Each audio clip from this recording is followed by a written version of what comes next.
Thank you. Good morning.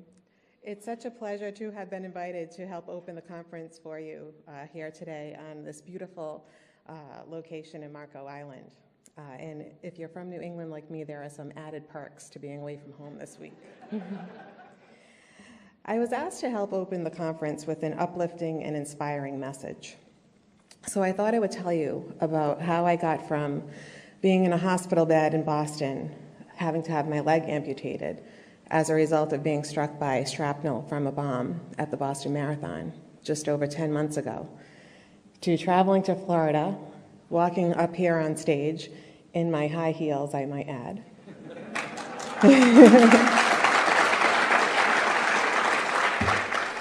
And standing before you today.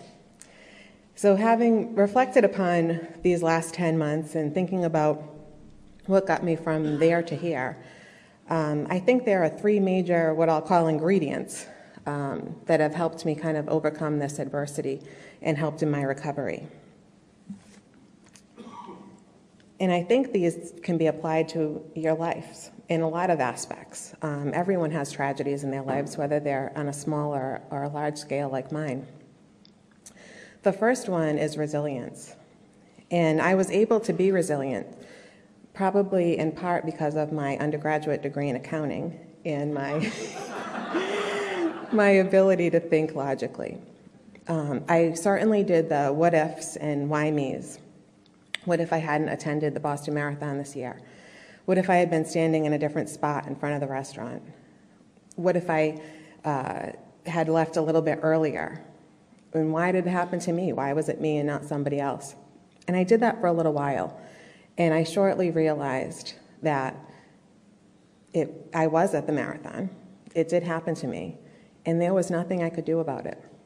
And once I accepted that and decided not to waste time wondering what if, I was able to move on and accept the next ingredient that helped me along the way. And that's the help and support of others.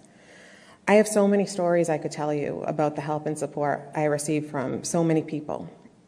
2 people tried to hurt me, and hundreds of thousands have helped. And it started really right from the beginning. When I was struck by the second bomb in front of the Forum restaurant, I was catapulted through the front door of the restaurant onto the ground. And when I came to, there was smoke around me, there was glass and blood, and people screaming, and people running out the back door of the restaurant to get away from the noise. And no one knew what was going to happen next, if there would be another bomb or what. And I realized that I couldn't walk. My foot felt as though it was on fire. And I knew I needed to get to where everybody else was going. So I started to call out for help. And as I was doing that, I was thinking, who's going to help me? People are literally running for their lives.